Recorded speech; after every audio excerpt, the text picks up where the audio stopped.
we can see. Okay, once again, thank you very much for your kind invitation. It was a big surprise for me. My name is Georgios. I'm a neurosurgeon.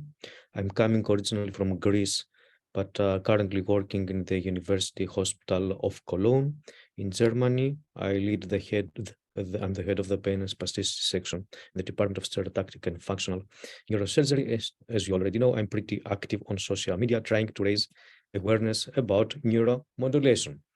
The conflicts of interest, I'm a consultant for these 4 companies. The agenda, I'm going to say some words about neuromodulation because I'm not pretty sure if all of the participants today have ever heard of this word. And I'm going to speak about chronic pain and the intrathecal therapy. When I first came in Germany, it was December 2013, I heard for the very first time the word neuromodulation. Back then, I didn't really know what neuromodulation is. I thought it was something with cables, something complicated, something chaotic. Then I visited the official website of the International Neuromodulation Society, and I found this definition there. Neuromodulation is the alteration of nerve activity through targeted delivery of a stimulus, such as electrical stimulation or chemical agents, to specific neurological sites in the body. There are many diseases which can be treated with neuromodulation. We have movement disorders, the best example, Parkinson's disease. We have medically refractory epilepsy. We have chronic pain, and this is the topic of today's presentation. We have spasticity. We have patients with urologic disorders, fecal incontinence, pelvic floor disorders in general, and gastric disorders, and many, many more. If you visit the website of INS, you will find a huge list of such diseases. What about chronic pain? Why is it important? Because it leads to low quality of life, poorer health status, and who have psychosocial problems, depression, suicide risk, anxiety, social isolation, most importantly, functional problems. People are not sleeping, they have appetite problems, they have cognitive impairments and restrictions in everyday life. I'm sure you're all familiar with this World Health Organization ladder. We should start with non-opioids, then move on to the weak opioids, then to strong opioids, and in the end, we have the intrathecal therapy with or without opioids. But we have seen that if we start pretty early, before even trying with the weak opioids, to apply neuromodulation techniques such as pulse radiofrequency, PRF, peripheral nerve stimulation or peripheral nerve field stimulation, subcutaneous leads under the skin, or even the spinal cord stimulation, SCS, once again, before even trying with the weak opioids, then the clinical results are much better. The interventional pain management can act at the level of the first neuron. Here we have this dorsal root ganglion stimulation, the pulsed radiofrequency, the peripheral nerve or peripheral nerve field stimulation. But we have also techniques that are acting at the level of the second neuron, spinal cord stimulation and intrathecal therapy. And the third neuron, as the last step, motor cortex stimulation and deep brain stimulation. I will not show you many publications, but this one is really interesting and important. It's the PACC, Polyanalytic Consensus Conference, published in Neuromodulation, which is the official journal of the International Neuromodulation Society. Many authors, almost all of them coming from the United States. And actually, this table 5 is important. And this table says that if you have patients with non-cancer pain, let's say patients with back pain, then you should start with neurostimulation approach, with leads, with electricity, not with intrathecal therapy. On the other hand, if you have patients with tumor pain, with cancer pain, then you should start with the intrathecal therapy, with the pump therapy, not with spinal cord stimulation, for example. This is the bottom line. In the intrathecal therapies, it doesn't matter if it is for pain, so with morphine or zygonotide or other drugs, or for spasticity with baclofen. We have 4 phases. We have the selection of patients, we have a screening test. In the majority of cases, if the pain is chronic, the tumor patients is an exception. For tumor patients, we don't really need a screening test. We can implant directly the intrathecal catheter and the pump. We have the implantation, and the most important part of this cycle is to find the right dose for each patient and to take care of all problems that may arise after the implantation of the system. So we don't sell a car, we don't sell a pump only, it's also the after-sales service that really matters in pain medicine. Which patients could have a good indication for these intrathecal procedures are patients with cancer pain. That's why we're talking today. And you know that these patients have really severe pain and cannot be treated only with medications. Patients with failed back surgery syndrome. This was the old term. The new term is persistent spinal pain syndrome. Patients who already have been operated on, but they still have pain in their back, in their legs, in their necks, or in their arms. Patients with compression fractures, with spondylosis, polylisthesis, spinal stenosis, complex regional pain syndrome, chronic pancreatitis, different types of neuropathies, and rheumatoid arthritis. Once again, please don't get me wrong. If you have such patients, cancer pains are the exception. You should always try with medications. You should always try with physiotherapy, with psychological therapies. And if all these things don't really work out, then you can move on to neuromodulation, to intrathecal therapies for cancer patients, for example. So this is not the first therapy, but it is a part of the whole therapy for the patient. The selection of the patients. The pain should be severe and chronic, should cause functional problems and complicate the nursing care, so complicate the lives, not only of the patients, but also of the families of the patients and of the nurses if the patients are lying in a bed in a hospital.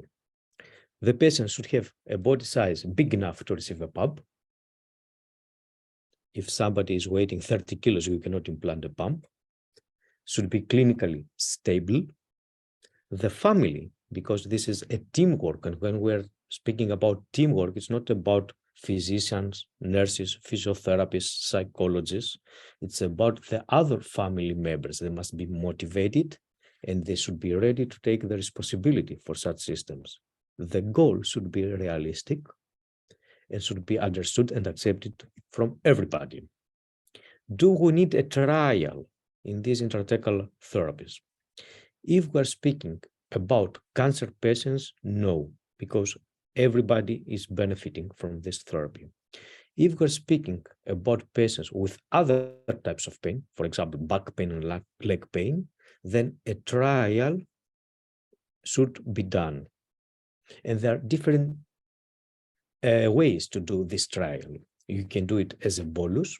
You can apply a specific dose of morphine, for example, intrathecally and see what happens. You can have a continuous application of the drug intrathecally as a trial with the use of an external pump, or you can implant the system from the very beginning, catheter plus pump. Usually, for the majority of chronic pain patients, and once again, the cancer patients are an exception, the patients should show a positive clinical reaction before the implantation of the pump. And if during this trial, the response is not good, if we don't see a tendency for pain relief, then we can simply increase the daily dose and just see what happens.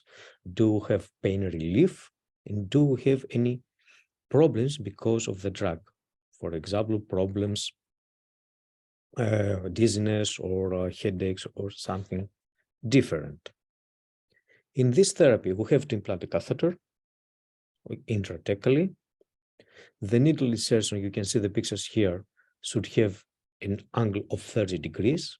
If it's more, we could cause a trauma to the spinal cord, and this is something we want to avoid. Where should we do the puncture? At the level of L2, L3, L4. Why? Because there we don't have the conus.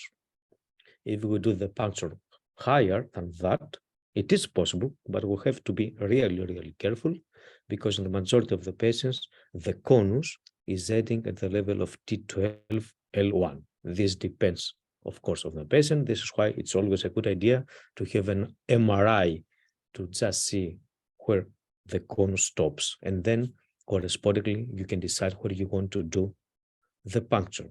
In the majority of the cases, we try to do the puncture at L2, L3, L4. Then we implant the catheter. The next question is, where should we put the tip of this catheter? In the majority of the cases, the tip should be placed somewhere between T6 and T8. If you have patients with cancer, for example, in the neck area or in the arm area, the tip of the catheter can be up to T2, but not higher, because then it would be too close to the brain and adverse effects could appear. So a compromise would be for patients with back pain or pain in the vicinity of the thorax or the abdomen or the pelvis to place the catheter T68. For patients with problems in the upper arms or in the neck, to go as high as T2, thoracic area T2, not higher, with the use of fluoroscopy. And of course, you should fixate the catheter. Once again, neuromodulation is not something new. We discussed offline some minutes ago. The spinal cord stimulation has a history of more than 50 years.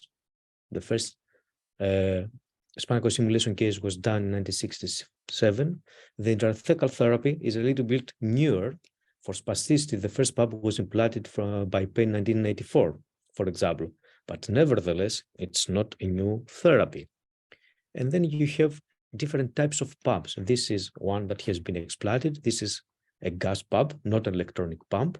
There is a gas inside, butan, and every day pushes the drug outside in the intrathecal space with a constant flow. But we have also the electronic pumps, the programmable pumps. In Europe, we have only one electronic pump right now, and this is from Medtronic. This is not a promotion, but unfortunately, it is a monopoly. It's the only company who is selling such electronic pumps in Europe. Synchromed 2 is the name.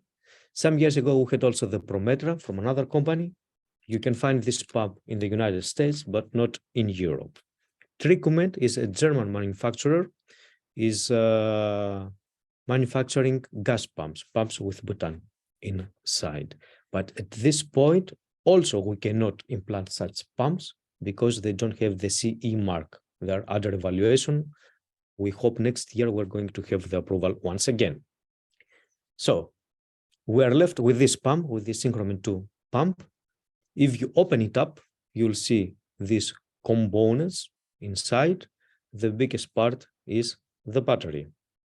By the way, this battery can last for 6 to 7 years, meaning that after 6 to 7 years, one should replace the pump because the pump is not going to work anymore.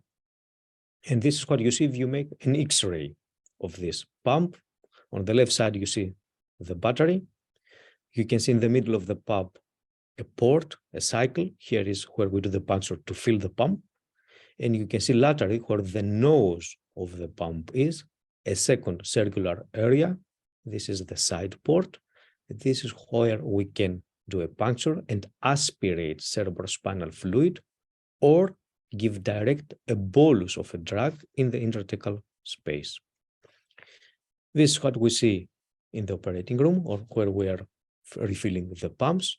Once again, you see there, if you like, two circular areas where you can do a puncture with a needle. Please have a good look here. You have two needles. The one is black, the other is violet. This is important because the black one is the right one to use for the septum, for the circular area, for the port in the middle of the pump. This is where we refill the pump. we empty the pump and we refill it. If you want to puncture the side port, the right image, then you have to use the violet needle.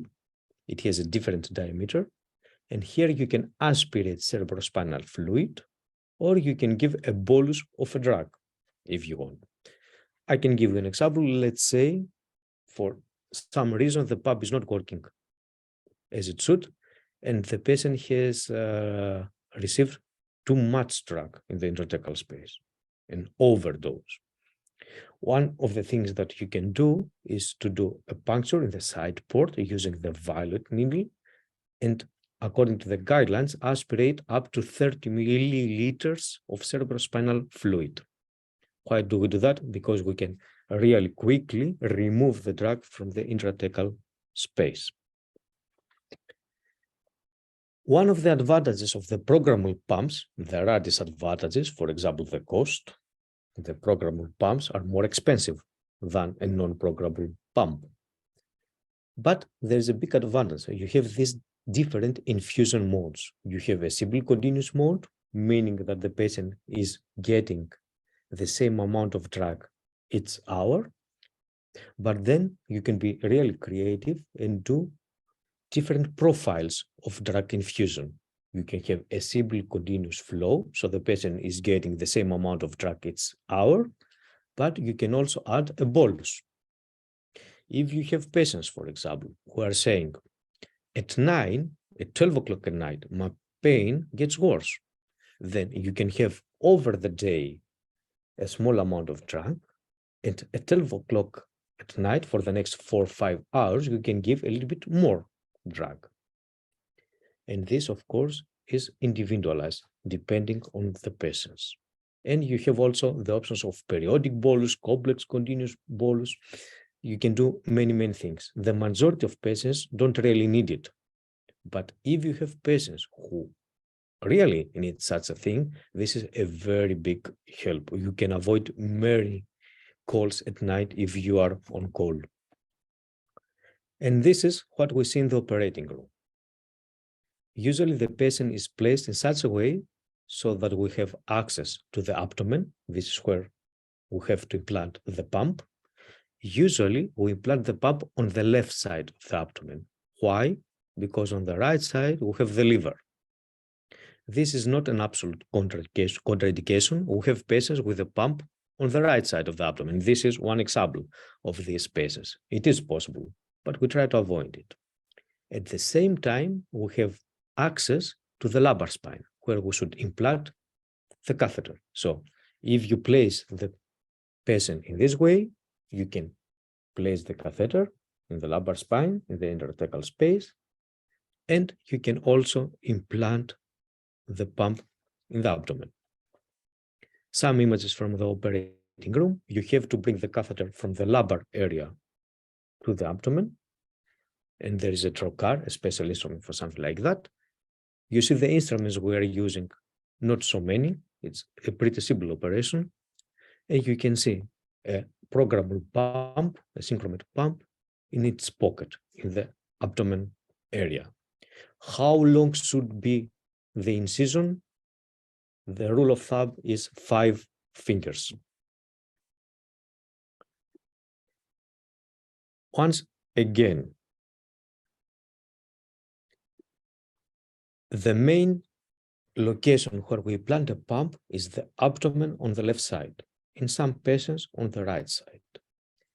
There is a minority of patients who do not tolerate them in this area, less than 1% of the patients, but still you can find such patients. This is an example of a young man, he's now 33 years old, I think, with a pump implanted in the thoracic cage. You can see the incisions in the abdomen. Some years ago, the pump was placed in the abdomen on the left side, but he had mechanical problems. He's very active, he's playing football, and he couldn't tolerate the pump in the abdomen. And after lots of thinking, we implanted the pump some years ago in the thoracic cage, and we thought it wouldn't work out, he would have even more problems. But it seems that he does have any problems with this placement, and he can continue playing football as well. For me, it's also a big surprise, but he's satisfied. We also have one patient with a pump in the gluteal region. One patient. And a provocative question, are we going to jail? Is one more article coming from Neuromodulation published in 2019. It's about off-label drugs. To keep it short, we're allowed officially to fill these pumps only with morphine, only with ziconotide or Prialt, this is the name in the market, and baclofen. We are not allowed to do any combinations of these drugs, and we are not allowed to use other drugs in these pumps. What types of other drugs? Hydromorphone, sufentanil, bupivacaine, clonidine, and other drugs. All these drugs are not on label, they are off label. In everyday life, we have many patients with combinations of many drugs. We have patients with morphine and ziconotide, we have patients with baclofen and morphine, we have patients with sufentanil and ziconotide, and many other combinations, but they are off-label.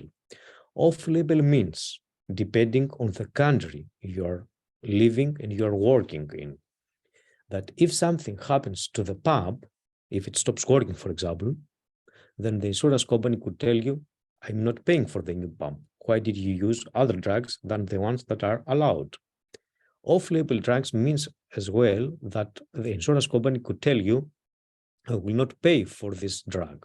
I will pay for the pump, but I will not pay for the drug. And the patient should pay out of his own pocket. The alternative is to spend many hours of your lives and write long letters explaining why you did what you did. Sometimes it works, sometimes it does work.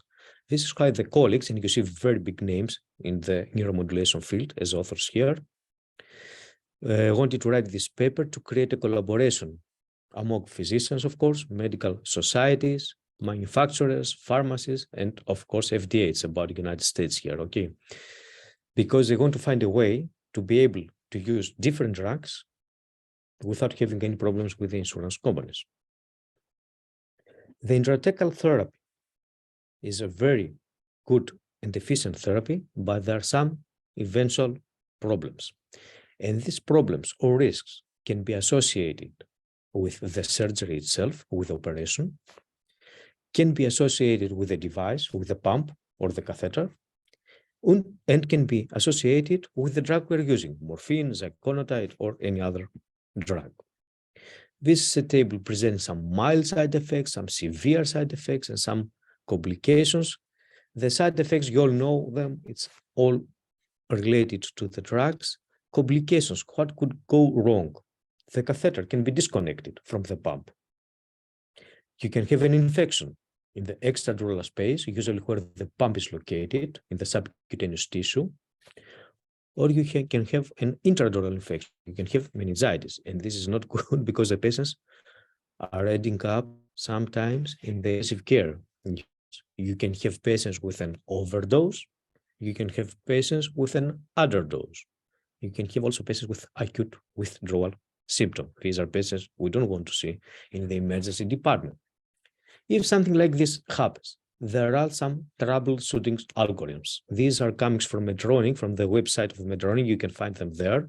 It's about the intrathecal baclofen therapy, but the same rules apply for the pain medications as well. If you're working with morphine or ziconotide, you always have to be sure if the pump is working properly. So you have to ask electronically the pump to see if you have any failure messages.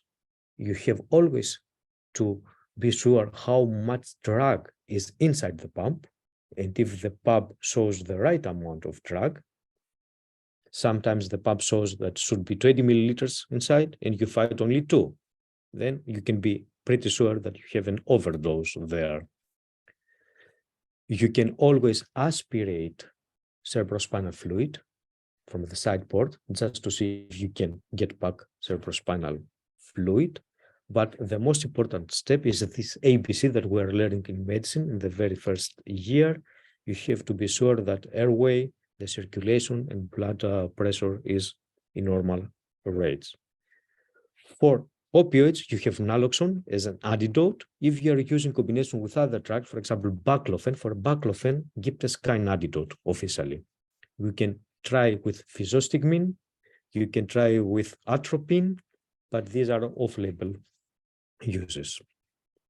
What about the cost? We're living in society, and every day we see this question: is it an expensive therapy? It is or not? And I found today, accidentally, this article published in 1991, so an old article, published in the Journal of Pain and Symptom Management from Better and colleagues. And please have a look at this diagram. On the x-axis, you have months, 0 months, 3 months, 6 months, 9 months, and 12 months after the implantation of the system. And on the y-axis, you have the cost of the therapy in US dollars. And you can see that after 3 months, the costs are the same if you are using an implanted pump or an external pump. But after these 3 months, the costs for the external pumps are much, much higher than the cost with an implanted pump. Meaning, practically, if you have a patient and you expect that he or she is going to live more than 3 months, and this is the majority of the patients that we are treating, then financially speaking, it is better to implant a pump and not to use the drugs intrathecally with the help of an external pump. Once again, article published in 1991. But there are some newer articles, for this one, 2015, once again in neuromodulation from Heathway and colleagues. Saulino is the senior author here. He's very known in the neuromodulation field. And the conclusion was that 51% of patients completely eliminated systemic opioids in 1 year after the implantation of the system. And this led to 10 to 17% reduction in yearly inpatient, outpatient, and drug expenditures. So this therapy can save money for the hospitals and for the society in total. What about older patients? Usually we are hearing the patient is old, is 70 years old, maybe implanting a pump is not a good solution for these patients. What I can tell you, and there are publications about older patients as well, is that this therapy can be successful in such patients as well. The pain is reduced, but there are some side effects more frequently as compared to younger patients. What type of complications? We can have constipation in such patients, nausea, urinary irritation. We see many more patients with such problems as compared to younger patients. And these problems must be taken into account when planning for the therapy. But on the other hand, if you have patients who are old, but they have cancer and they have real severe pain, then the pain relief is much, much more relevant than the possible complications. I would like to take this opportunity to emphasize this drug as well, because I go to different conferences and I hear always about morphine and possible problems of morphine, about opioid crisis and all these problems. We have 2 drugs that are allowed according to FDA for the pumps. We have morphine, but we also have ziconotide. And ziconotide is simply a peptide out of 25 amino acids. Originally, it was isolated from the venom of the cone snail, Conus magus. It was an omega conotoxin, but nowadays is being produced synthetically. If you'd like to have an overview about this drug, you can download this review article published in Brain in Behavior. It's a pretty good article, not because I'm the primary author here, but because there were also authors from Italy, from France, from Austria, from Netherlands as well. And I think it's pretty well written. You're going to have a very good overview. This is a very old video, 2009, from the first company who brought this drug to the Germany, showing on the left side, the snail, on the right side, the fish. And you can see how the snail, this cone snail, Conus magus, can immobilize the fish using its venom, this omega-conotoxin. Based this omega-conotoxin, we have now ziconotide as a drug. And this is animation showing how this drug is working. Usually, when the pain signal is coming in the afferent nerve ending, the calcium channels are opening, calcium is coming in, and neurotransmitters are released.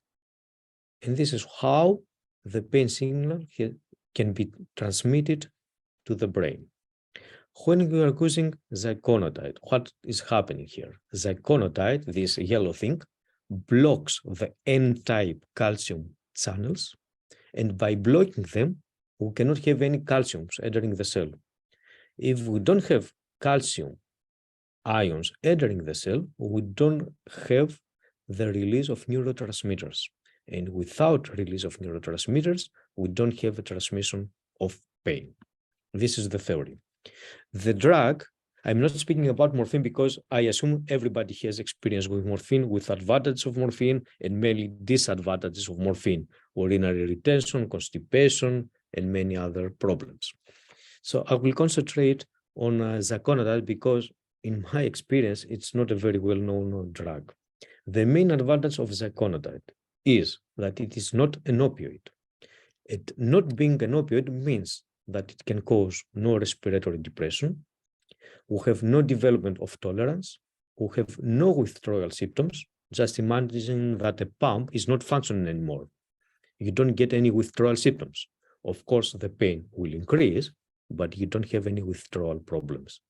And ziconotide causes no endocrinologic abnormalities. For example, osteoporosis. We know that morphine patients have this problem, or other endocrinologic problems. But ziconotide is a very special drug. We should use it with caution. We should respect this start low, go slow approach. Otherwise, we have side effects. And what type of side effects we can have with this drug? Cognitive impairment, hallucinations, depression, suicide in susceptible patients who already have a history of such attempts, reduced level of consciousness. Pretty frequently we see elevation of serum creatine kinase. The most common adverse reactions are dizziness, nausea, confusional state, and nystagmus, which are resolving in the next 3 to 5 months after the initiation of the treatment. So it's true that finding the effective dose does take some time, and this is something we should speak about with the colleagues who are referring the patients to us, and with the patients and their families.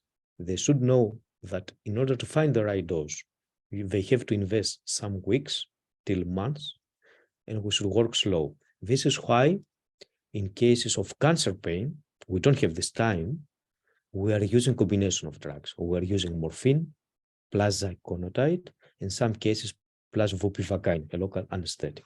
Okay. Remember the article that I mentioned you from colleagues from different countries? You can see this figure there. What's really important is here. We have cancer pain, we have non-cancer pain. You can do the trial with an external pump, with an internal pump, with a catheter port as well. But there are some red flags, and this is the most important thing here. If you have a history of psychosis, you are not going to use this drug. If you have a history of hallucination, you're not going to use this drug. If you have a history of mania or suicide in your patients, you are never going to use this drug. That means that the patients should be reviewed neuropsychologically before implanting a pump. We also keep in mind the levels of creatine kinase. We must check the levels once per month. And we should also see how good or how bad the pain relief is, but not only the pain relief, these pain scales, these scales from 0 to 10 are not enough. We have to have questions to see the quality of life of the patients, if they are sleeping better, if they can walk better, if the appetite is better. And as suggestions for the dosing, if we have non-cancer pain, we can increase the dose up to 19 micrograms per day, not higher. If the patients don't benefit from this dose, they're not going to benefit from a higher dose. If you have cancer patients, there is no maximum dose. You can keep giving more and more drug till the adverse events are coming. How should we start? And this is a crucial point, 0.5 to 0.6 micrograms per day, and you can increase the dose once or maximum twice per week. This is the official suggestion. In my hospital, we start with 0.6 micrograms per day, and we change the dose every 2 weeks. By doing so, we minimize the side effects. Of course, finding the right dose takes more time, but we minimize the side effects. Until now, we had zero problems with neuropsychiatric abnormalities, psychosis, hallucinations, such things. We have never seen them. And this is very important to know because the drug is also not a new drug. It was in the American market in 2004, in the European market in 2005. It's not a new drug. But back then, the colleagues started with an initial dose of 2.4 micrograms. Now we start with 0.6. So back then, they started with 400% more drug. And they kept increasing the dose every day. Now we increase the dose einmal or twice per week, or in my hospital, once every 2 weeks. This is a huge difference, just to keep in mind. Of course, there are other issues that should be taken into consideration. What happens if you are using many drugs at the same time, a combination therapy? Is it safe? Is it efficacious? Does it work in the everyday life? We need switch protocols. Imagine you have a patient with morphine and you want to use ziconotide to this patient, or vice versa. How can you do it? In different countries, there are different titration strategies, and this is a big problem because if you have different titration strategies, you cannot actually compare the clinical results and the adverse events. Which is the optimum placement of the catheter tip? Should be a T12, should be a T8, should be a T2, and we need urgently for the insurance companies this cost-benefit analysis, health-related quality of lives, and not only these pain score scales. Above all, we need teamwork. There are oncologists, there are neurosurgeons, there are anesthesiologists, there are physiotherapists, there are psychologists. All of them should work somehow together. We also have the family of the patients. They should work with us as well. This is why it's a teamwork. Otherwise, it cannot happen. It is true that every patient is different. Every physician is different as well. This should also be taken into consideration. This is why we actually need individual therapy concepts, this individualized treatment. We need a multidisciplinary pain medicine. It's not about a neurosurgical department or an anesthesiology department or a neurology department. It's a multidisciplinary work. And we should always respect the patient autonomy and wishes. Thank you very much for your attention. Thank you very much for the invitation. I tried to keep it really simple, and I tried to keep it not so long so that we have some time for some questions. Thank you very much. Thank you so much, dear professor. And there is some questions from the chat. I can read it. Isn't butan inflammable? How it work? How it work in the pump with the lots of electronic details which can fire the gas? Okay, I will tell you a small story. When in this department, the colleagues back then, 1980 something, started with these therapies, they blooded a gas pump from another manufacturer. Now we don't have such pumps. And the very first one implanted back then exploded some hours after the operation. And you can imagine how scared the patient was, the family of the patient was, and the physician was who implanted the pump. Nothing happened. Okay, the patient was safe. they planted a second similar pump, and the patient was for the next 5-6 years very satisfied without any problems. Since then, with all the new gas pumps that we are having, we never had such problems. Bhutan is inflammable, but it is inside a cover of titan. There you cannot fight any fire. You don't have any access to fire. So such problems, we have never seen such problems. What we can see, however, with the gas pumps is that the location, this circular area where we do the puncture to refill the pump, can be destroyed.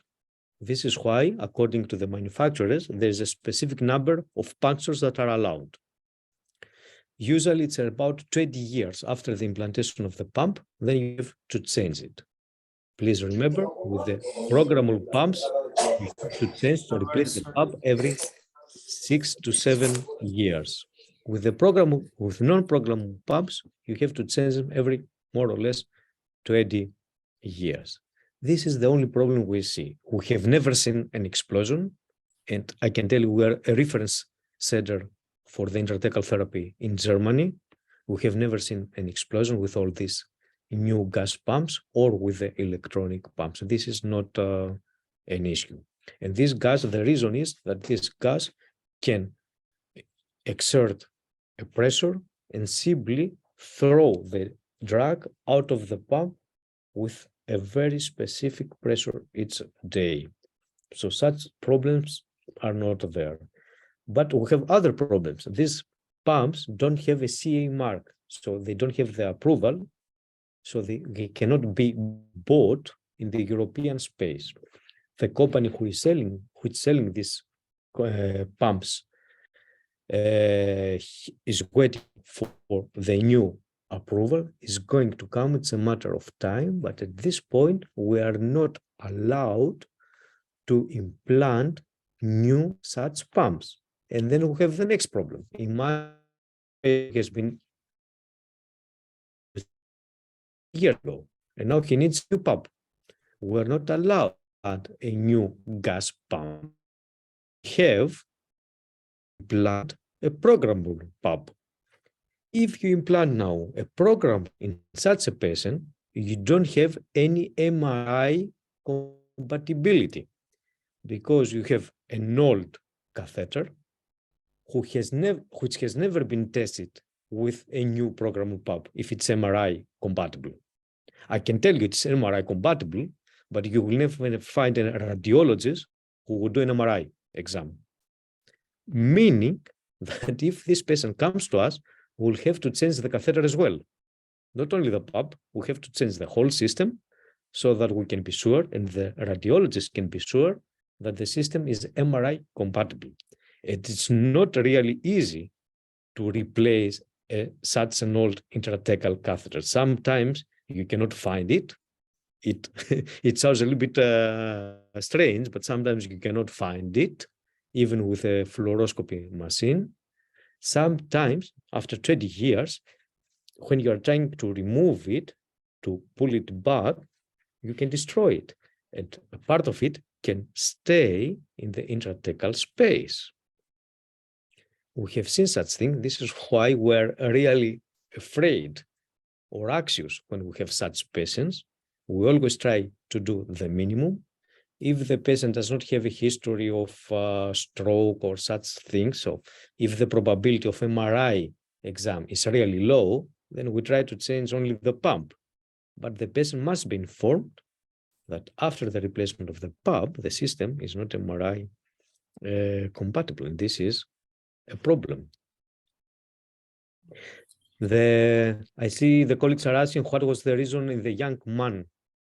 Thank you for the question. He was 24 years old when he first got the pump. The main problem was back pain, failed back surgery syndrome, or the new term persistent spinal pain syndrome. Although he was young, he was already operated on in the lumbar spine. And after the surgery, he had severe back and leg pain. Back then, the outcomes with the spinal cord stimulation therapy were not that good for back pain. They were really good for leg pain. Leg pain is a pain that you can treat easily. Back pain was not so easy to treat back then. Back then means that we had only one type of stimulation, this tonic stimulation, a stimulation with tingling. This is why the patient was not satisfied, and the next step in our treatment algorithm was a medical pump, and we planted a morphine pump, and the patient was really satisfied with the pump many years. But now, with the new waveforms, with the new types of stimulation, with the spinal cord stimulation, we tried once again this therapy in this patient. It was really satisfied. And now we have a situation in this young man. This was a very good example. We reduced the dose of morphine from the pump, and we see that he can actually live his everyday life using the spinal cord stimulation therapy. And the goal is to keep reducing the morphine dose. Hopefully, we can reduce it to 0, and then we can explant the pump. But even if this is not possible, he will have, let's say, a hybrid therapy, a combination therapy of spinal cord stimulation and intrathecal therapy. The goal is always to reduce the dose of opioids with the side effects they have, so the patients are active in their everyday life. I hope I answered the question. Yeah. Thank you so much, dear professor. I think all of our audience was really enjoyed. I hope we can see you again in the future and continue to talk about this kind of unknown therapies. So Happy New Year, and I hope to see you again in the next year. It will be my pleasure. Happy New Year to everybody. Stay safe. Thank you very much. Bye-bye. Bye-bye. Bye.